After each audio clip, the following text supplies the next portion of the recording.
Welcome to the Rebellious Noise Pro Wrestling channel. On this channel, we bring you some great content from inside and outside of the squared circle.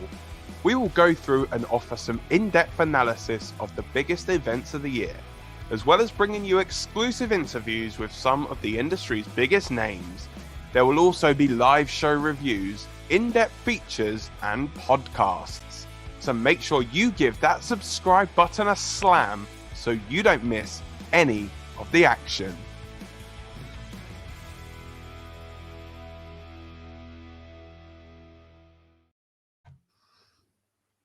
Hey, what is up, everybody? It is Dan here. I'm joined by Scott and Rob here on the Rebellious Noise Pro Wrestling channel. And we are here with the review of Elimination Chamber 2022. And it's still actually a reasonable time for us here in the UK for one. Lovely, yeah. We're able to do it like pretty much after the show rather than the next day. So, yeah, we are going to obviously talk about a kind of strange ending, I guess, to a show. Yeah, still not sure how I feel. Only been a few minutes to process, but yeah, a little bit controversial in the Rebellious Noise camp as well. And I guess we'll get into that kind of when we come around to like the point stuff at the end and everything. Yeah. But there has been like a seismic shift in some of the points, and I say all changed, but we'll get to it. We'll get there. But yeah, so you guys obviously earlier today did the build-up show. Yep. And on the build-up show, it led into the first match, which was The Miz versus Rey Mysterio, which took place on the kickoff show. Obviously, we did the predictions for that. Me and Lucas obviously weren't around for it, so we did our predictions in advance. You guys did them pretty much, I think, as Miz was walking to the ring. On his way to the ring, yeah. Did we do? But yeah, obviously, Rob sticking with the Mask crew. The only one who actually correctly predicted that Rey Mysterio was going to win. But yeah, I thought banging little match. Worst part about the whole thing, Dominik's Barnet. But other than that, yeah. Well, I like the whole little kind of. I guess it was Eddie Guerrero-esque, really, which is ironic when they end up doing the frog splash later on. But looking like Miz had been hit by the chair, like the ref just assuming it, even though it wasn't Miz like planning it that way. It kind of works out, so not like Guerrero would do it, but still quite similar in the sense that it looked like something happened that actually didn't. So that was kind of cool that they played on that because it looked like the Miz was getting the upper hand because of it. But yeah, which I didn't see at the time when we were kind of me and Rob chatting. I missed that. I knew something had gone on, but then I saw it in a replay later on night. But yeah, decent match from what I did see of it. Enjoyable. I'll quickly touch on it here because obviously it happens later on in the show, but it's relevant. Here is the fact that Miz says he's going to find a partner. So, I mean, he had one. They released him. So I'm not sure who it's going to be, but I don't know. Exciting. I don't know about the clues, anything there you kind of think. But anyway, about the match and let me know who you think. Yeah, the match was great. Like, I enjoyed it. Obviously, we watched. It was weird being able to kind of watch it while we were still podding. That's always a weird experience, But yeah, from what we saw as we were doing this, the predictions, it was great. The thing that annoyed me was if the way it ended, because if Dominik had hit Miz with the chair, then surely that's a disqualification. And but the yeah, exactly. Yeah, the ref. Yeah, but the ref just threw Dom out. But yeah, that's a good point actually. So yeah, it was slightly confusing. But yeah, great tributes to Eddie. Which did an Eddie Guerrero tribute. You can never moan about it, can you? So, but yeah, no, I really enjoyed it. Oh, Dan, have you gone silent? Dan's gone silent. I think was it not the anniversary the other day of when he won the title as well? Yeah, it was. I can't remember how many years now. 18 years was it? 18 2004. Like Yeah. But and ironically, the champion that he beat was the guy that come out of this pay-per-view with the WWE title. Good point. Swings and roundabouts, isn't it, boys? Of course. Yeah, no, I thought as you guys said, great tributes to Eddie Guerrero in this match, and obviously his legacy will still live on within WWE. And I think as long as there's a Mysterio in WWE, then Eddie's never going to be forgotten. So really good there. The thing with Miz, obviously looking to find a tag partner. As you said, if only they hadn't released one recently.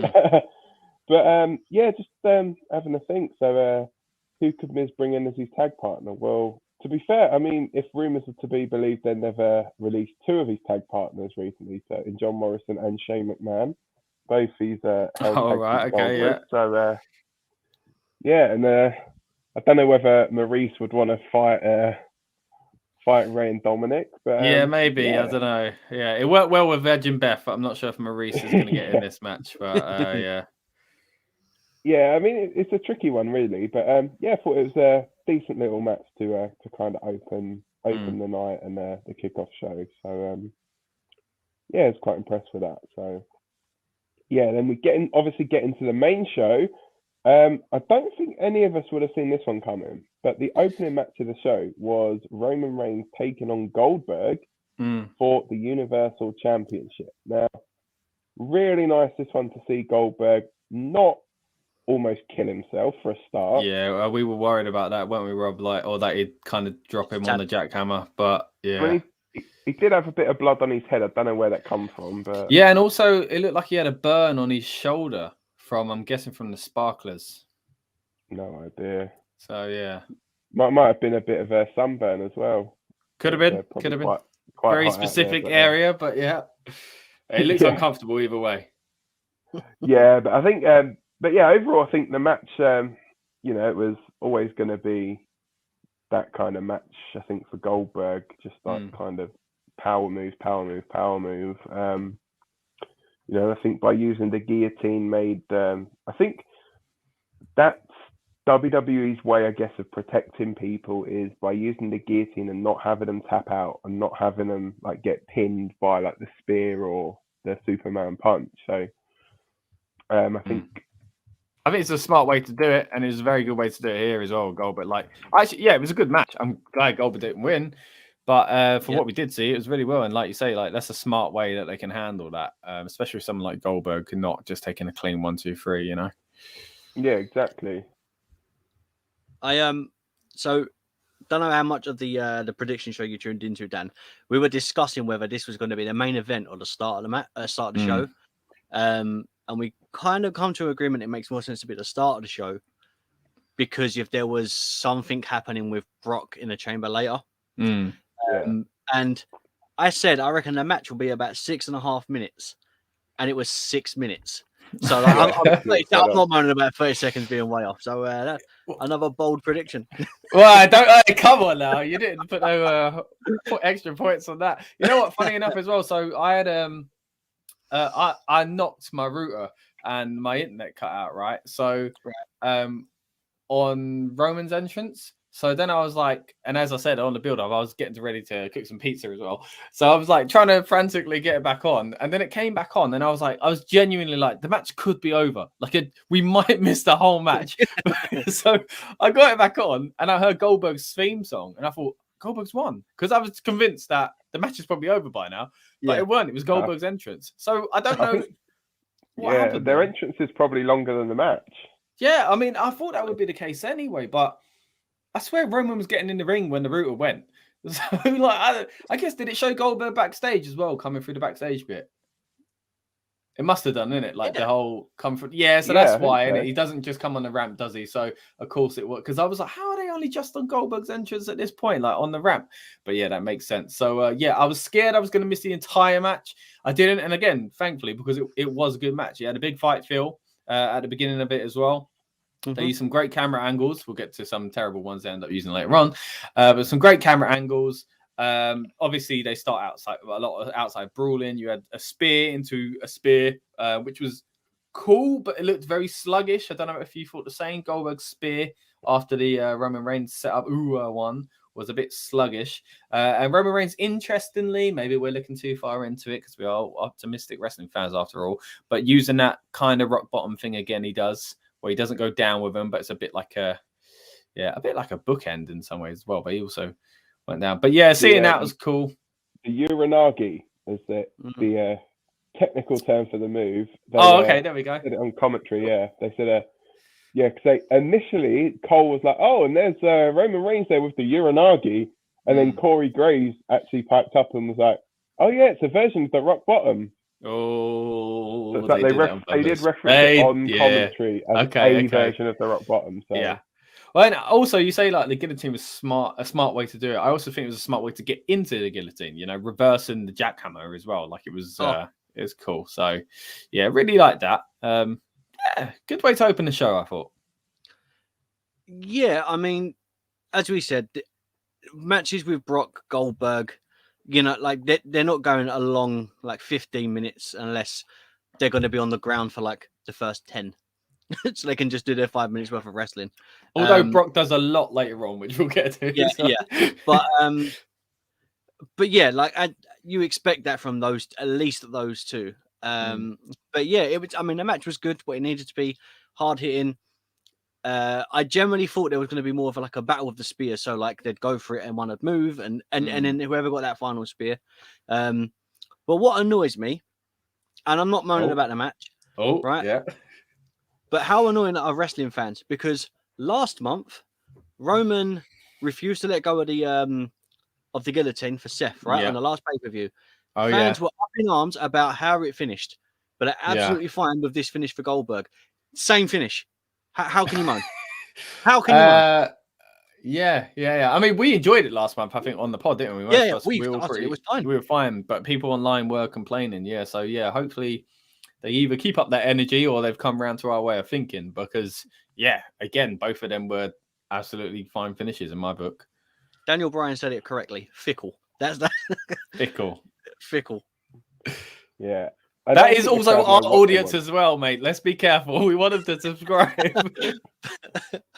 But it doesn't. I don't think the fans know what they want half the time, to be honest. Like they're kind of damned if they do, damned if they don't, kind of thing. And, because there are certain narratives that people get obsessed over, like I'm not the biggest Goldberg fan, but like to say there is no value in having Goldberg is ridiculous, for example. But some people are so adamant, like, oh, Goldberg, yeah. But it's like, no, there are, and Brock as well. Like I think Brock's proved himself again with this past run as well, which again we'll get into later on. But yeah, some people just don't want to see that. Do you know what I mean? They don't want to admit to themselves there are kind of room, there is room for other things. But yeah. Mm-hmm. Yeah, it's one of those things, I think, and it's just, I mean, I don't know what they're going to do from here. Obviously, with Goldberg, is it going to be his last match? Is it going to be, is they going to do something at Mania with him? But so someone who we do know is going to be going on to WrestleMania is the winner of the Elimination Chamber match for the women. Obviously, Alexa Bliss was the last entrant into this match. We'd all made our predictions beforehand. Just quickly going to look back on these now. Our predictions we had were... so I thought that Liv Morgan was going to win, as did Rob. Scott, you were the only one that correctly predicted Bianca Belair was going to win. I'm just going to twirl this like it's my hair. And then Lucas predicted the mystery entrance was going to win. So that was obviously come close with Alexa Bliss. And then obviously we picked who was going to be the first person eliminated from the match. All three of us that are on this stream now predicted Nikki ASH correctly. Lucas picked Liv Morgan, and then we did the bonus point where we basically had random numbers. So Scott, you had number 1. No, you didn't. Rob had number 1, which was Nikki ASH. Scott had number 4, which was Rhea Ripley. I had number 5, which was Alexa Bliss, and Lucas said Lucas's number was number 6. Yeah, I think so Bianca Belair for Lucas. So yeah, nice bit of a bonus point there for him with the Bianca Belair thing, making up for not picking Nikki ASH with all of us lot. But yeah, what did you guys think of this women's Elimination Chamber match? I again really enjoyed it. I felt like it was a bit short. I'm not sure. I don't know. For some reason, it just felt a bit like there was more. There could have been more. But again, everything that did happen in it, pretty enjoyable. Longest match on the card, 15 minutes 45. Really? And I've just said it was. It felt short. Wow. Okay. Wow. It's funny that, isn't it? Like perception. Do you know what I mean? Like it's just a whole 35 seconds longer than the men's one. Was it? Okay, cool. Wow, that's really interesting. Like it felt. I suppose the men's one only had 5 people in it, so. Well, sure, yeah. It felt short for a chamber match, I think. So. Yeah. So, I mean, Nikki ASH obviously first eliminated, like you mentioned. It kind of made sense. I also really like the outfits in this as well. Obviously, won't go too into all this stuff. Everybody knows what's going on, every time they go over to Saudi Arabia and things like that. And we are seeing some progress in certain areas with it. So, obviously, a lot of women on the card here, which is fantastic. Great performances by all of them, I think. And I liked how their outfits worked. They felt a bit more natural this time around, So like people made it into kind of what they already kind of wore anyway. So that was kind of cool in that sense. And I think one of those cool ones was really wear, but it made sense that that's what she wore here. Like it was still similar enough to her style and it was true to her character. And I think another one was Liv Morgan, who looked like Britney Spears' Toxic music video, so which I assume was a reference because I think she's done sort of stuff like that before as well. So that was pretty good. But but as far as the actual action goes, the sunset flip bomb thing to get rid of Doudrop was quite cool. But before that, to be fair, when Liv kind of got caught up on the rope, which didn't seem like it was meant to happen, but Doudrop kind of threw her off in a way to make herself look like big bad Doudrop, but also in a way to make sure Liv didn't fall and hit herself on the head. So that was quite good because it was a clever way to mask, I guess, a mistake without looking like she was just straight up freeing her. So that was very well done. Props to Doudrop for kind of keeping things safe there. And as always, Bianca Belair kind of impressing with her, a one arm of strength and all that. And speaking of strength, that double suplex thing with Rhea Ripley was just fantastic. So, really enjoyed it. A fun match all round. As far as like the winner goes, again, Bianca Belair going into face, well, spoiler alert, Becky Lynch. Although it's the same match we've seen, I guess it just makes sense that she needs a moment after what happened at SummerSlam. But at the same time, she already had a moment last year. So a bit of a tough one. It does feel a bit same oldie to me, but, I'm sure they'll have a good match. Yeah, I think as well as you're saying, it's good obviously seeing we've got to remember that the first few times that WWE were in Saudi Arabia, there was no women on the card whatsoever. Then the last show, the last couple that have had women on, they could wrestle, but they had to wear these big baggy t-shirts. This time, no baggy t-shirts at all. They were just allowed to just cover up to their wrists and let them go out there, be comfortable and wrestle in, I guess, gear that they're more comfortable in wearing to wrestle. Yeah, I think it was a bit more realistic to what they're used to, like you say. And again, we're not here to deep dive into all this stuff. It is what it is, but we can't deny that there hasn't been there's a visual progress right there that we can see. So, there's that. It might not be as good as some people want or expect, but, baby steps, I guess. And Becky and Lita being on the billboards as well was really lovely to see as well. So, and of course, it is all this PR stuff and whatever, but that is something worth celebrating. Even if you are against a lot of things that are behind there is still. You can also agree that is something worth celebrating. Yeah, definitely. And as you said, overall, I think as well the match is pretty good.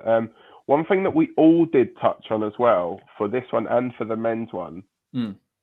Why on earth did they decide to have the people come out really weird? Because I remember I heard you mentioning it to Rob as well on the pre-show that the way that we normally do it, because obviously we had a debate before about who's number one, who's number two, blah, blah, blah. We always said that the first person that starts in the ring is normally the fifth person that comes out, because naturally the first four people will go into the pods, and then obviously the next two that are in will be the first and second competitors in the match. For some reason, both these Chambers matches, they had the first 3 people go in pods, then the 4th and 5th people out go into the ring, and then the last person go into the chamber. Now, the Alexa Bliss one I can understand a little bit because they had like the swing in there, and that was pretty cool done. But then why not just have her come out first? And being, I guess it's like the return and stuff like that. Yeah, I kind of let it slide a bit, but then the fact they did it twice, it was because Brock's a big megastar. It's just really weird. He's like, yeah, my music ain't going on first, and it's going on last. But yeah, didn't get that one. But so obviously that was just like, I guess, a little nitpick from our side. But I think overall, like the right person winning the match. It was. I think Alexa being the last one in there with her was good. I mean, interesting to see the actual character direction that they go with her going forward as well. Because obviously, this is her first appearance since September. And also for Mania, like, what does she do at Mania? Yeah, and this is the thing, like, they've got so many kind of women that weren't even on this show, women that are due back. So you've got the likes of, like, so Sasha Banks not on the show. Asuka apparently, she had shoulder surgery. She's literally, they said the end of February, she should be cleared. Bailey as well, another one who was widely speculated on this channel that was going to be that final entrant. You know, you got to think Lacey Evans, but I guess she wouldn't now necessarily have to rush herself back from pregnancy. You know, you've got the other 5 women that were in this chamber match. You know, what next for them for Mania?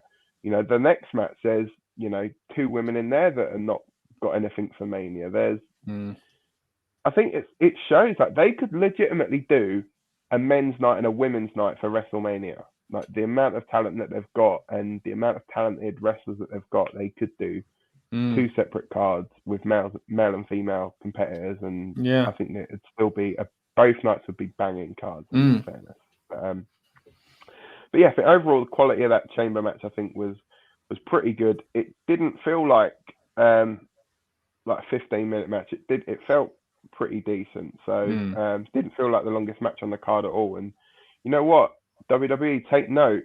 You can do a show like that. You don't need to have matches go 30, 45 Isn't minutes. it ironic, though? Like, when we get to watch it at a reasonable time, they don't go over. But when it's 1 a.m. start for us, they go to like 5 a.m. What? Like, it's because the Americans are not paying for it. That's what it is. Well, yeah, I guess. But it's just weird. But one thing I did want to mention before we move on, seeing as she won the match as well, and she's so impressive. Bianca Belair's interesting reversal of a DDT being a handspring, which I don't think I've seen before. So that was kind of cool as well. So yeah, shout out to Bianca Belair because she's always kind of doing something fresh and exciting. So yeah. No, it was good. There were so many good moments. I think it was a weird elimination for Doudrop. But then I guess how do you eliminate her? When everyone else is so much, I guess, smaller in size, the only person that could really make a big impact would be like Ripley. But yeah, like I said, other than that, there was a few minor things that irritated me. The entrances that we just touched on. If one of us had picked someone, that could have cost a point. For us on the table. But yeah, nothing that I can moan about. The only thing that wound me up most was the idea of Alexa. We bring her back, all this cancelling video stuff, bring her back, and there was no story for after. That it would have been the perfect time to start something. Yeah, exactly that. I mean, we were saying, weren't we? Either the person's coming back to win or they're coming back to go into a program with someone, and it was neither of those things. So why bring him back? As good as she performed, as good as the match was, storyline wise, we're none the wiser, are we? Like, we have no idea what Alexa Bliss is doing next. So yeah, what was the point? So you think it is kind of pointless, like it's like, what's the point in putting her in there just to kind of eat the final pinfall and lose the match essentially? It's like, well, unless she goes backwards a bit in her progress on Raw, the next time she has a counselling session, but even still, ain't like she lost her mind at the end of the match, was it? So even that feels like a bit of a miss. So we'll see. Yeah, bit of a miss that one, I guess, with how they booked that. But Yeah, so we'll move on to the next match, which was another women's match. It's the women's tag team match, which featured Naomi and Ronda Rousey taking on Charlotte Flair and Sonia Deville. Now, this obviously had the added stipulation on Raw on Friday, technically a week before though, was with Ronda Rousey having one arm tied behind her back. Or to the side of her leg, more like, but... Yeah. I guess, okay, having one arm... tied. Yeah. Inoccupied? No, that's not a word, is it?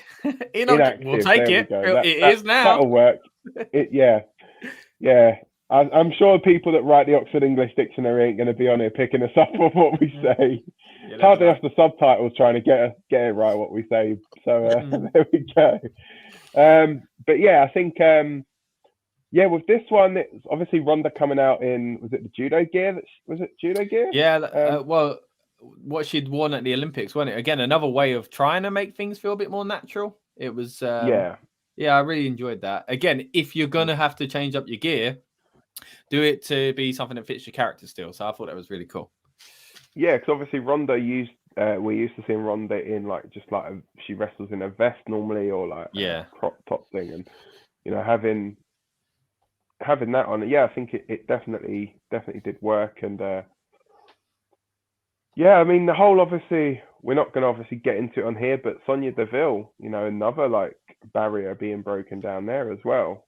Of course, obviously representing the LGBTQ community as well. So big props to Sonia for that as well. I thought this was actually thought it's a good little match as well, this one. Yeah, do you know what you just said about Sonia, it didn't even cross my mind. Yeah, me neither. Yeah, not in a disrespectful way. I'm so used to seeing it on screen, and it just being a natural thing, But yeah, you're right. That's another barrier broken down, kind of, or starting to be broken down. Yeah.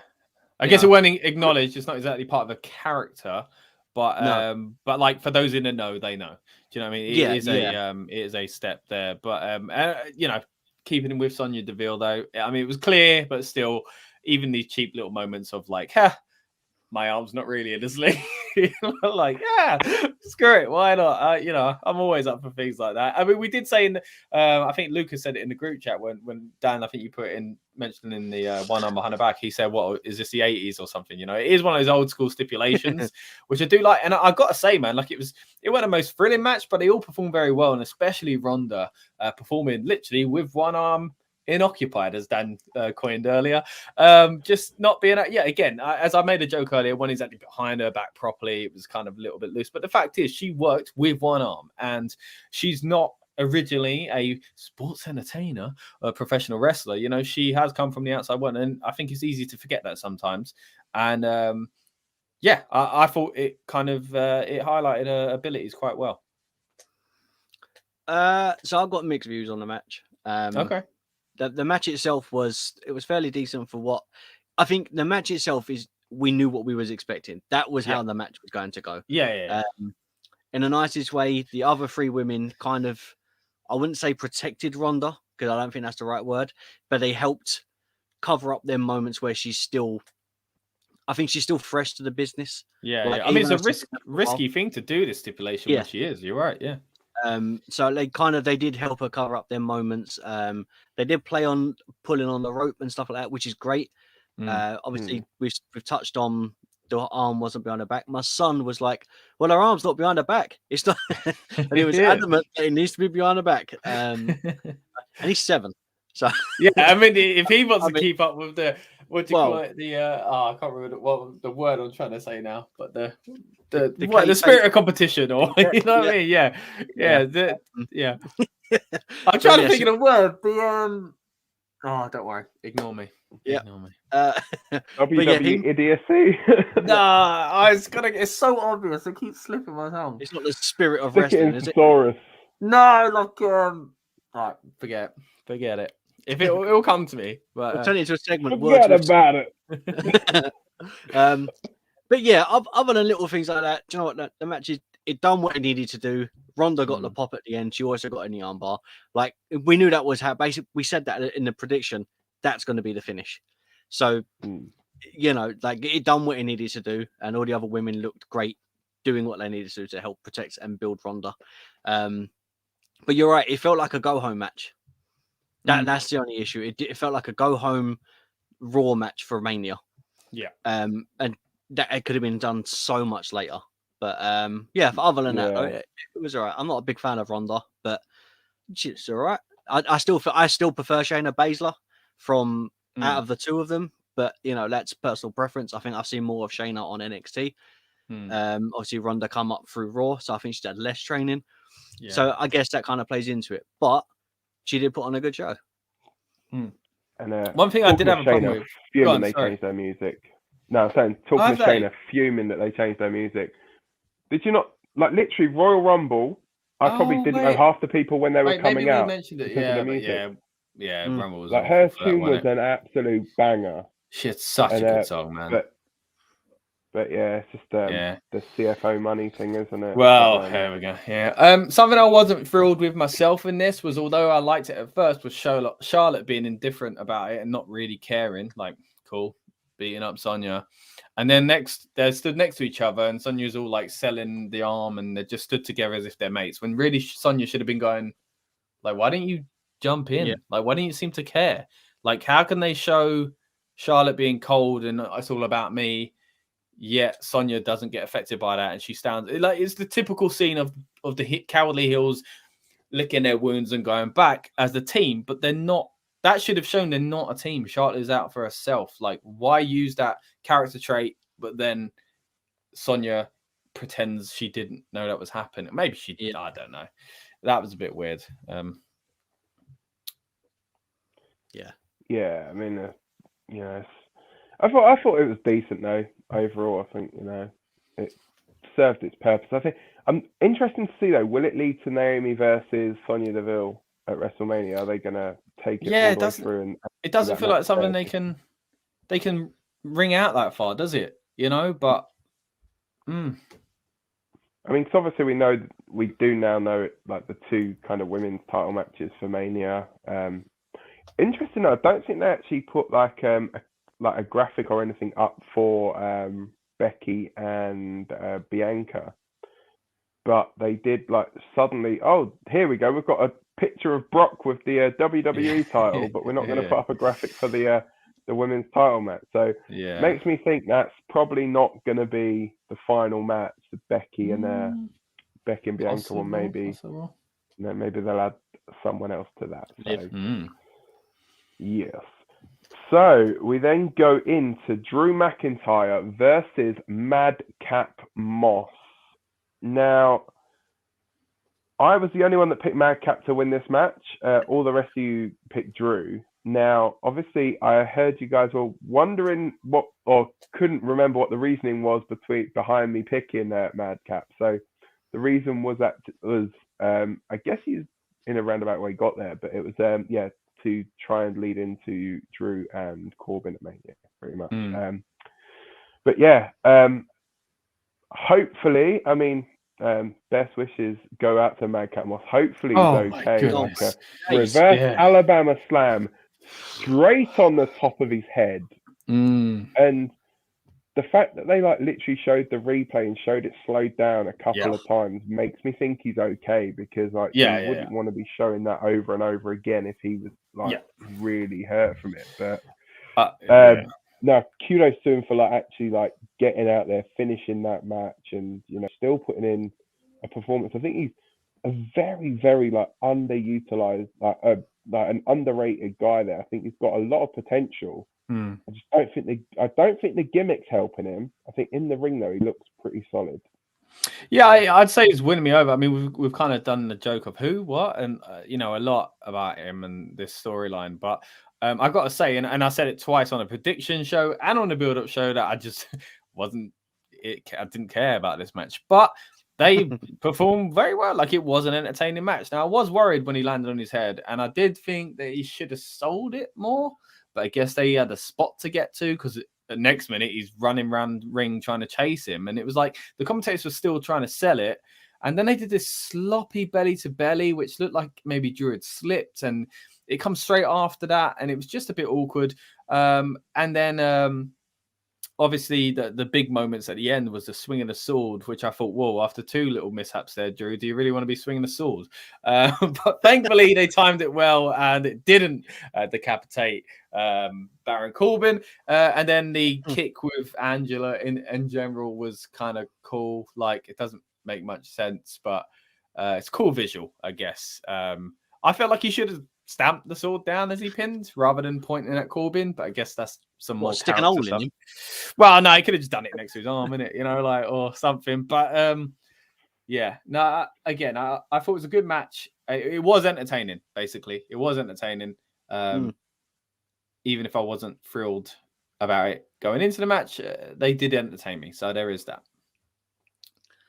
Yeah, the match was fairly decent, to be fair. I mean, that's the reverse Alabama Slam. So when they showed that replay, the first time I see it, because of his hair, I was like, oh, did he land on his neck? Or do you know what I mean? I wasn't sure. And then when they showed the replay and you see him land right on the top of his head, do you remember the ECW Sabu flashback?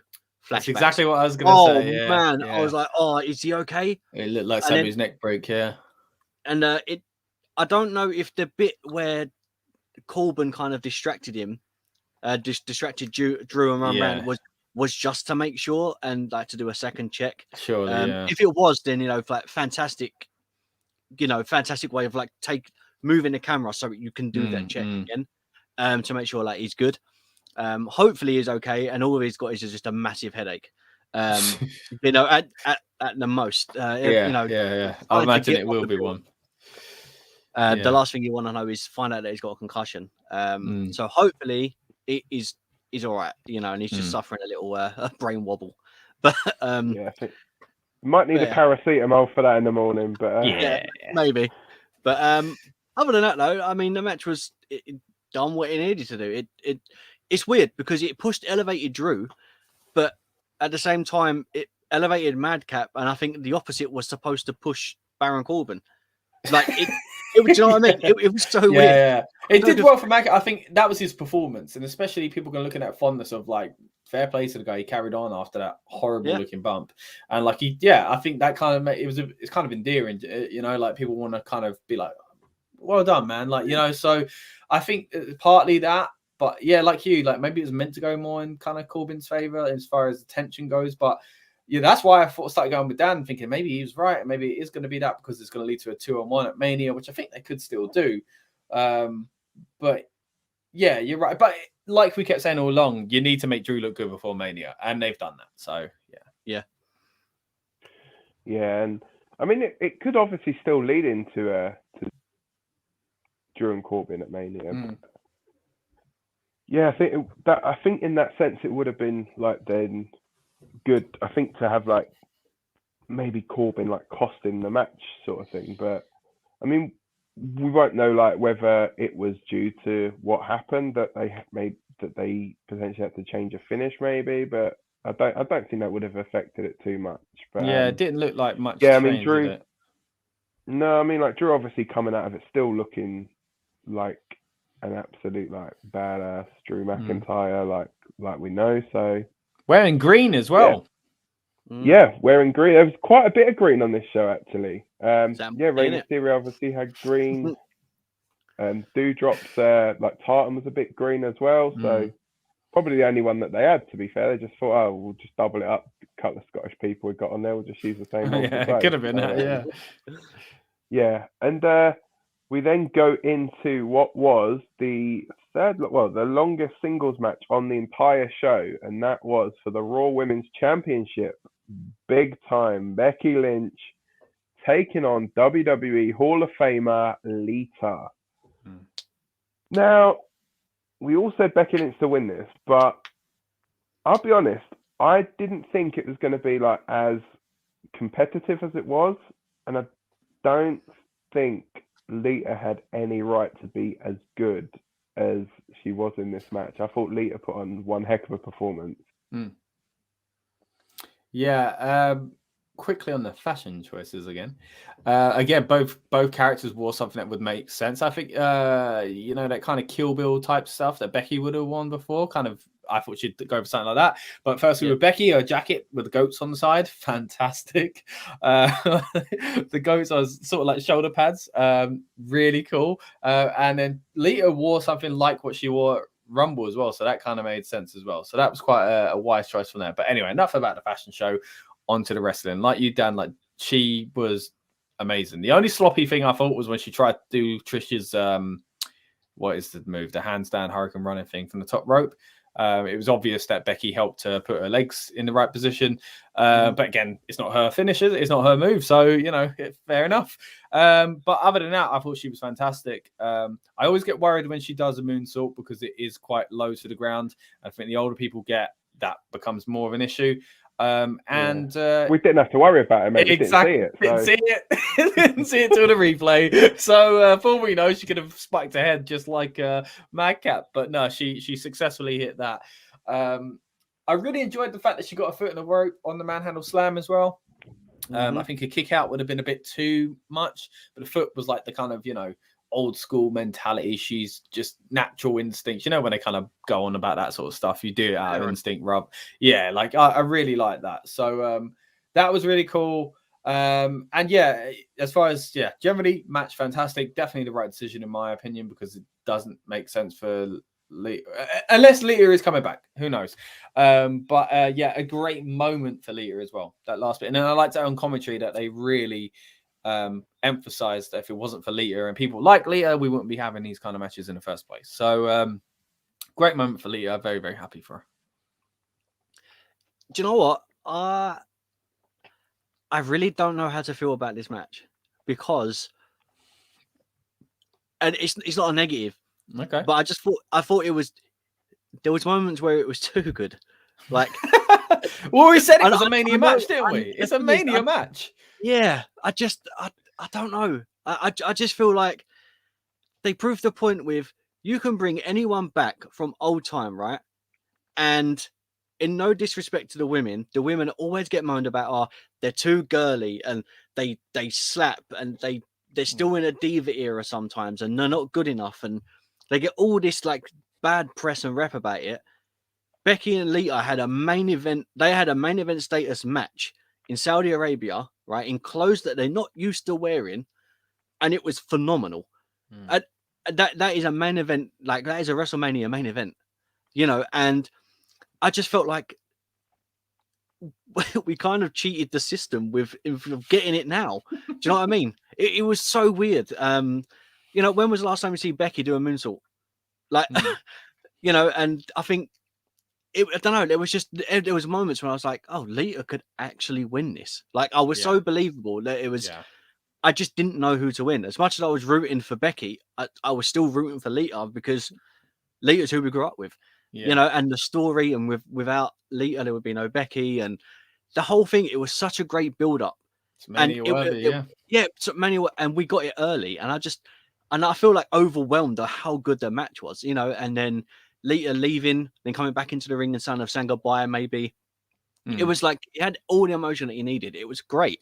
So I just don't know how to feel about it, because is that it? Was that it? Yeah. Now you know what I mean? Like, yeah, they tend to, like, in the nicest way possible, tend to like wheel the legends out for like these Saudi shows, and sometimes we've seen it literally go like flat on its backside. But this was one of those moments where it actually worked, because Lita seems like she's kept herself in good shape. She can definitely still go. And she was just putting in just such an incredible performance. And the thing you want is, like, you don't want them just to come in and just steamroller through people like Goldberg has done on previous shows. You know, you want to see them go in there, have a competitive match, but then still put over the people that are there doing this week in and week out kind of thing. You know, and it would have been, like, in the nicest way possible, pointless for Lita to have the title to then maybe drop it back to Becky before Mania. But what would be the point in ending that long title run of Becky just to put it on someone for a couple of weeks for a nostalgia pop sort of thing? But I think definitely Lita did not disgrace herself in the slightest. I think she's probably got maybe another like small run in her, maybe even if it's just like Mania to SummerSlam and a little run, you know, have a like tear up with a couple of the girls there, maybe like the Horsewomen or something, you know, she could go, she's done Becky, you know, Bailey, Sasha, Charlotte, well, she had teased the thing with Charlotte, didn't she, as well, when she came back, so. Well, like, yeah, even that, Bailey or Sasha versus Lita at Mania would be good as well. Or Bailey and Sasha versus Lita and Trish at Mania, possibly. That would be very good. that would be a good way forward, I think, that one. You know, maybe even throw in like women's tag champions, throw in like the Bellas, have like 4-way for the tag titles or something. You know, it's something gets them in there, gets them some airtime and that. And yeah, I mean, definitely showing that she can still go. So that's one good thing to see. So yeah. I think the next match I think we're going to go quite deep into, and that is the Usos versus the Viking Raiders. I mean, they retained. Rob, your thoughts on this one? I mean, we all said the Usos were going to retain. They technically retained, but none of it sort of. Not a match. Started, so. Vikings coming down to the ring. Essentially, it's got battered by the Usos. Yeah. Match never started. Obviously, running overtime, knowing that they then have to. Do you think that's where it was then? Elimination Chamber. I don't think it was. I'm not sure if it was, because they weren't really overtime, were they? I mean, they were like, it was a nice 3-hour show, just under 3 hours. So it finished at 10 for our time, 10 to 8. Yeah, so there's still like, at least 10 minutes in it if they had a 3-hour curfew, which I doubt they did. So I don't think it was a time reason. I think they had that plan all along. I reckon it was. I reckon it was just Vince.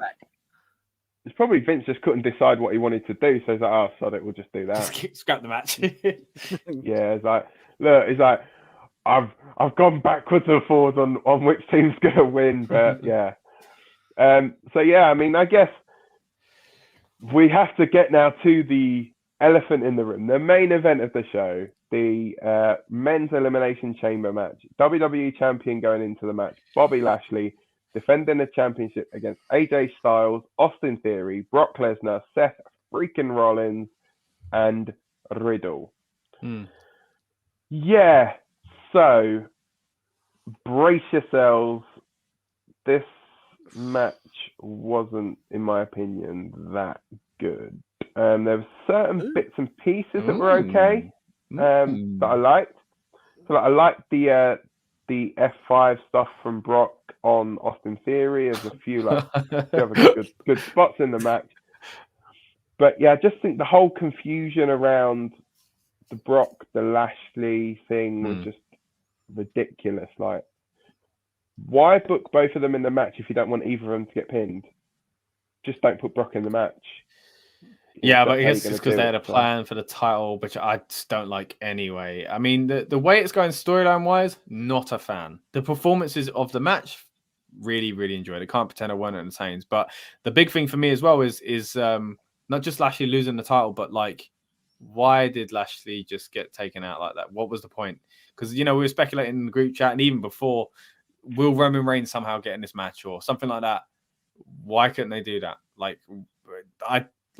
Why get rid of Bobby Lashley? I guess, again, it makes him look, he wasn't pinned, like you say, but that was a real downer for me. And the fact that Brock won, and it's a title versus title, I hope it's not a unification, but again, a real downer for me.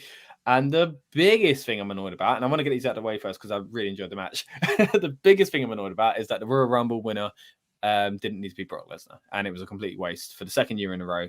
Last year, obviously, with Edge, we felt like Edge didn't need to win the Rumble to be in the position he was in. And this year, Brock Lesnar didn't need to win the Rumble. And we were concerned that might be the case last month, and now it's clear that was the case. I do like how, they've done these things on the fly and all this kind of stuff, and Brock winning the title. And Brock's performances have been fantastic, but someone else could have won the Rumble. So that's really annoyed me with that. But hey, that stuff's out of the way. I'm just going to say one of my main notes here was Brock is so entertaining. So there's that. He looks like he's having fun. Even when he breathed on the pod and just did a little X over Lashley. That I thought was fantastic. Riddle entrance where his flip flops didn't fly as usual, and he just kind of laughed it off. And then also his moment with Austin Theory and all the selfies and stuff like that was really cool as well. Again, just shows what they missed out on in the Rumble. Why did he not do a big selfie with everyone in the Rumble like I kind of predicted he probably would? But if he weren't eliminated first, which was my other prediction. Yeah. So although the spot with Lashley was cool, the fact it led to nothing was frustrating. And yeah, it was just, and Lesnar was entertaining. Like he went on a rampage, eliminated people, and Theory trying to escape was really funny as well, running and screaming and then climbing up. I didn't like how he nearly climbed out of it because that defeats the whole purpose of you can't get out. Shows you can just slip through the things at the top. But the way Lesnar incredibly brought him back down onto his shoulders, landed on the pod, and then did an F5. And yes, Theory kind of landed on his feet a little bit, but he cleverly cut that in the replays, you know. So that clip will be played for a long, long time. Yeah. And so it should be a fantastic moment and a real moment to shine for Theory as well, I thought. Yeah, great performances, just a bit frustrated with what it kind of means as far as storylines. But I think they're going back to what you're saying about the like with the F5 thing off the top of the pod. I think Kevin Dunn actually did try and get his feet hitting the floor, but he just probably missed. Probably used the same camera that he was trying to do for the Lita moonsault. But yeah, there was another one as well. What was the other kind of big miss on the camera? Was it in this match? No idea. The tag team match, SmackDown tag match. He missed the whole of that. Missed the whole match? No, there was another moment where I was like, didn't press record on that one. I don't know, I can't remember. But yeah, I mean, obviously we had a bit of confusion as well because obviously where we drew the numbers and there was like a 5 and a 6. So I had number 5, Lucas had number 6. Now, theoretically, if we go on to Wikipedia, it says that the first person eliminated was Bobby Lashley, being unable to compete, and Brock Lesnar entered at number 5. But Bobby Lashley's pod was the third pod, I guess, to open. Yeah, I mean, he can't be eliminated if he weren't in the match. So, because if even the way WWE describe it, if Brock came out as 5, then that means Lashley was never in a match, so he wasn't eliminated. He just did not compete. You know, it's a really murky one with chamber stuff, but yeah, it's the Curtis Axel. Brock breaking out the chamber is what the camera. Oh yeah, okay, so, yeah, there we go. Yeah, thanks, Laura. Yeah, so yeah. I think it was just it was frustrating the way that they did it as well. It's like you need to get Lashley out of the match, okay? Why don't you just have him like laid out before the match or something? Then you don't have him in the match. So like he's got a concussion or something. Or cool spot, but yeah, I agree. Why in a match? It's like the amount of like punishment that he's taken. It's like it's a bump to the head. It's not going to put him out. Yeah, when Madcap Moss continues. I was about to say, yeah. I think I threw the wrong show for it, weren't it? Yeah.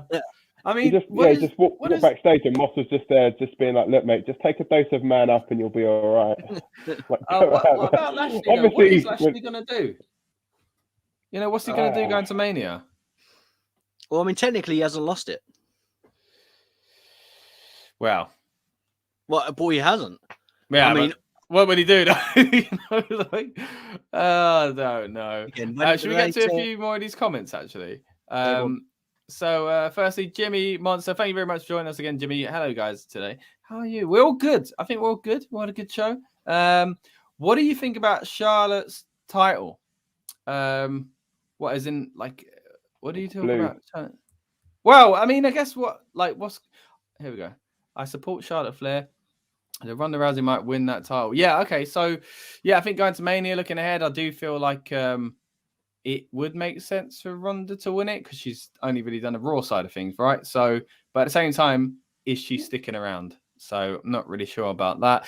Will Rally Sport Rally, thank you for joining us again. You were with us on the Build Up Show. Really do appreciate it. And anyone else that came on the Build Up Show. If you didn't, there's a lot of cool, interesting topics and discussions on there. So even though we were previewing the show, please go back and check it out if you get some time, because there was good debate on there as well. Hi, 6 out of 10 show, Chamber.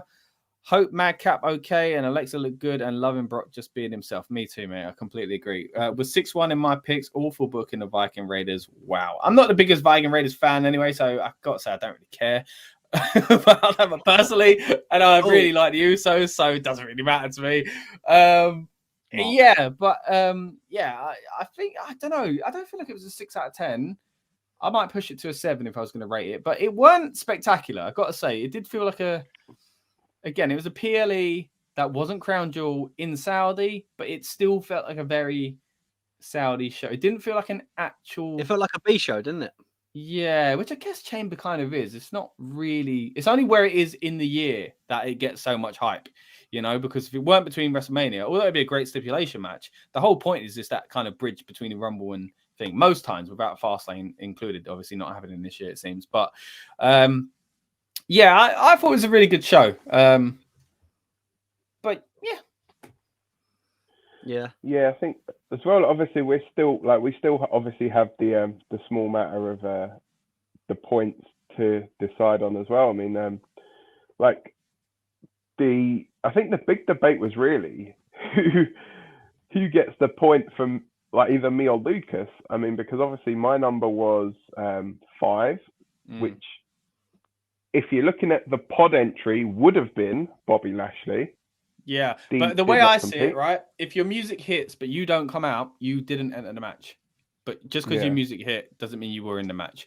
And just like Bobby, it's strange because we don't usually get these situations, but just because his door opened doesn't mean he entered the match. So it's kind of tough in that sense. It is a bit like if I was Lucas, I'd be annoyed.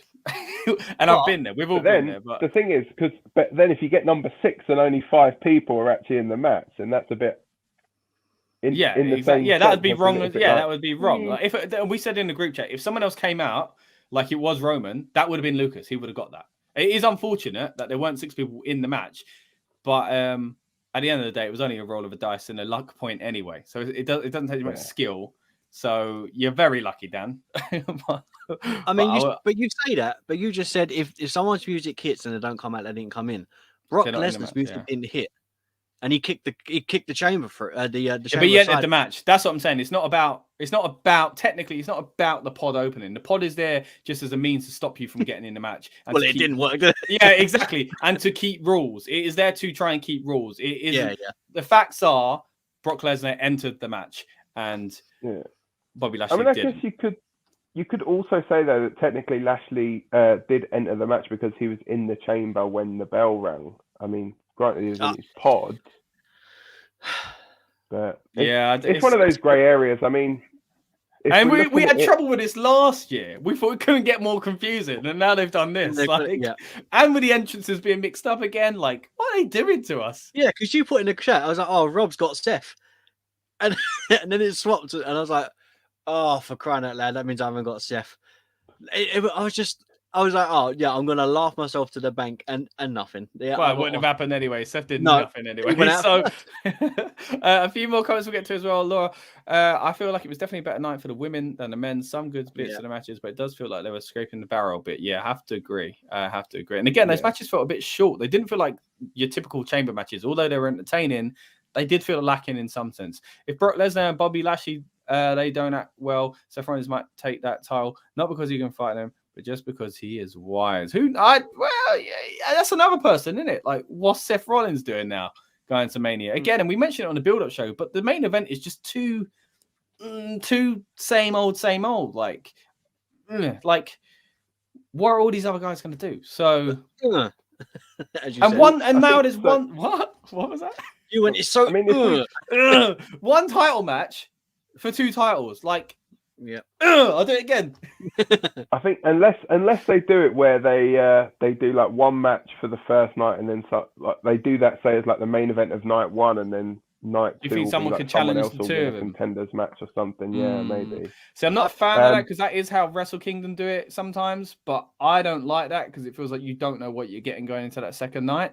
But I guess it's like the one where it did work was Daniel Bryan getting into that match later on at WrestleMania. We never knew technically if he was going to be in it, but he beat Triple H. But we could all kind of go along with the ride and be like, wink, wink. I think he's getting in that main event. Otherwise, it'd be stupid sort of thing, you know? So you could do it like that. But yeah, I kind of hope they do. Although it's not the kind of booking I usually like, I kind of hope they do because I feel like someone else should have a title match. Yeah, and then there's like no one else even, like there's not even a Money in the Bank winner, like the Royal Rumble winner. Oh wait, the Royal Rumble winner now has one of the main titles. Okay, fair enough. Yeah, like what's the point in these Rumble? You know what I would like? This is the way you fix it for me that and gets rid of some of my annoyances, right? Roman Reigns does win. Well, you know, Roman Reigns wins. He beats Brock Lesnar. The next night, Bobby Lashley beats Roman Reigns. Therefore, it's still someone. Yes, Bobby Lashley's not the youngest guy or anything like that, but that's still someone you can give that kind of shine to, of someone who finally beat Roman Reigns. And yeah, and then at the end of it, The Rock comes out. They set up it for next Mania. Boom. There we go. Sure. Yeah. Get him on the writing team just so Vince can like rip it all up and just be like, no, not doing that. The only way I can see it going is because Bobby, regardless of what happened, technically Bobby didn't lose. He wasn't pinned. He wasn't submitted. He didn't actually lose that title officially. He was taken. I mean, he lost it officially. He hasn't got the title. Yeah. No, yeah, but you know what I mean. Like, so I know, yeah, his shoulders weren't pinned. Yeah, so he wasn't on the mat or in the match to lose the title. So on a technicality, the only thing I can think of is that he challenges Brock night 1 of Mania, and then whoever wins that then goes on to which will be Brock. Which will be Brock. I think I think the other way around would be better. Yeah, triple threat, but then how do you do title versus no one? Which is kind of, to be fair, they did that with Raw and SmackDown Women's, didn't they, with the triple threat at 35. Yeah. So, but yeah, for me, it doesn't really fit. I think if anything, they should do it as Lesnar loses and then Lashley challenges the next night. If they're going to combine the titles, which I don't want them to do anyway. But, well, we've got a few weeks. Let's see how they do it. You got like 6 weeks to moan about that now. Just so you know. And yes, I mean, so what? The way I looked at things like for this point wise as well was I was just like, look, Lesnar was the last man in. I'll just give the point to Lucas that way because I no idea how we go with it. So okay, if we need to correct it, we'll correct it. But Lucas will say he did get the point for that because Lashley was, I guess, still there at some point. Right, he got a participation award for not even participating. And I was like, oh yeah, you showed up to Sports Day. There you go, just have a medal or something. But yeah. So with that being said, let's flip over to the table and see what it actually does to the table. And now, bear in mind, before the show, it was 44 to me, 41 to Rob, 39 to Scott, 38 to Lucas. It's changed a fair bit. This show has flipped things on its head. Oh, wow. Me and Rob both sitting on 48 points. Scott and Lucas both sitting on 45 points. So weird, isn't it? There is literally 3 points in it. This is where we go into Mania. What? Oh, my day. What a way to go basically, it's going to be like a tag team match. Me and Rob versus Scott and Lucas. Yeah, that's what it feels like, doesn't it? Yeah. And then one of us will turn on the other, and in the end, that is mad. Like the way that we're going into Mania. The only way that could have been weirder is if we were all on the same points. Yeah, you know. But like, yeah, that's as there was some change indeed. Yeah, pretty interesting. I think going into this final double pay-per-view, I guess though. If Usos didn't interrupt Roman and Goldberg must take that title. But yeah, obviously just no. Doesn't happen. Well, I'm glad. I don't want Goldberg in that title thing personally anyway, but I just thought, does anyone think that they may actually do Elimination Chamber Raw tonight, like they did with Hell in a Cell on Monday? What, do another one? So you know how they did on when it was Hell in a Cell, they did like the Hell in a Cell on SmackDown. They did one. They did the pay-per-view, and then they did one on Raw. Yeah. Right. Do we think they may do another one because obviously with no Lashley potentially? Well, there's nothing for what would it be for? Well, like with Lashley being like, oh, I never officially was in the match. Well, and then the winner then goes on to face something. Yeah, I don't know. I don't see. I mean, I really have no clue what's going to happen, but yeah. Teddy Long player tag team match. Yeah. And then the winner gets to go one-on-one with the Undertaker. So right, so this might be the last time that I'm going to show off WWE Hall of Famer the Undertaker as well. Actually, oh, of course, so, that promo package. My goodness, amazing. Yeah, huge congratulations to Undertaker. Very, very well deserved, and obviously, I think that is probably now the cementing of the Undertaker's career. Now, the fact that he's going into the Hall of Fame, and I don't think he needs to come back to wrestle anymore. No. But yeah, many congratulations to him, and the right person to headline a class in Texas. Obviously, probably the only massive named Texan that's not already in the Hall of Fame, I guess. Obviously, Austin's in. Of that tier, like that elite tier, yeah, I'd say. Yeah, I think the only one I think that's kind of left from that tier is obviously Triple H, The Rock as well. But Rock, I have a sneaky feeling Rock's going in next year because it's in Hollywood. It makes sense. The Rock and maybe Rock and Batista the same year because obviously both Hollywood guys. Maybe Cena as well. They could make that huge. I think Cena needs a bit more time. I think so Kane isn't in. Yeah, Kane would be good. Kane went in last year.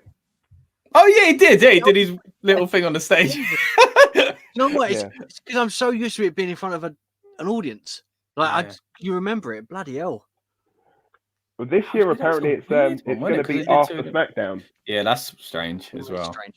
Because but I'm still trying to think of what I was trying to say earlier. Not the spirit of competition, but the sanctity of blah blah blah. The kind of I don't know, like people say it when they talk about sport, like the I don't know. It's really bugged me the whole time. I guarantee you, the minute this goes off, I don't want to end, man. You literally just come back on. I'm gonna just a stream on my own. Yeah.